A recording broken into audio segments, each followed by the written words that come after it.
Thank you very much. I'm Ted Martin, the Executive Director of Equality Pennsylvania, and this morning I'd like to talk to you a little bit about our LGBT Equality Caucus. So 3 years ago, Equality Pennsylvania was in a real situation of rebranding. We were in a real situation of trying to get ourselves known much more within the legislature.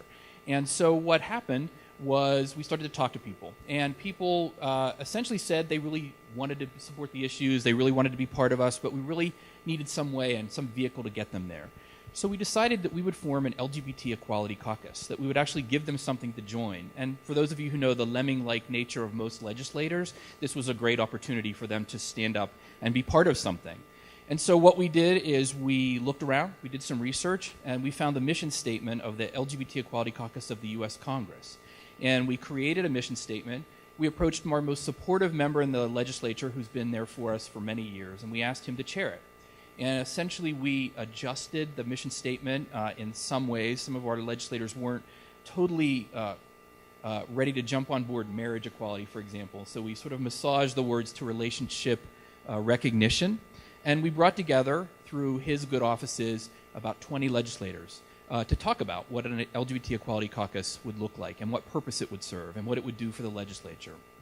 So through a series of meetings, we were able to explain that it was a source of information. We were able to explain to them that it was a way to connect with many LGBT folks throughout Pennsylvania. And I often threw away that we had this database of 50,000 people, and that all made their eyes light up like kids on Christmas morning.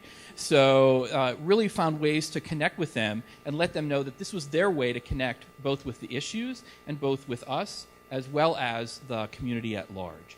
And so we were able to form this caucus. And for Pennsylvania, it was a remarkable thing, and the media loved it. The media actually in Pennsylvania looked at it as this great groundbreaking move. And so 20 folks put their names publicly to support a number of different issues, everything from non-discrimination to relationship recognition, as we called it, to hate crimes. And so we were able to get people on record for the first time. We were able to get people on record. And it was treated as a novelty, the media. The media in Pennsylvania loved it, and it was repeated and reported on many times. And people wanted to join. People started to join. There was a natural inclination for folks to join. We started out with 20 well-meaning Democrats, all straight allies. And last year, or earlier this year, I'm happy to say that the caucus reconstituted because of the new session, and we now have 60 members.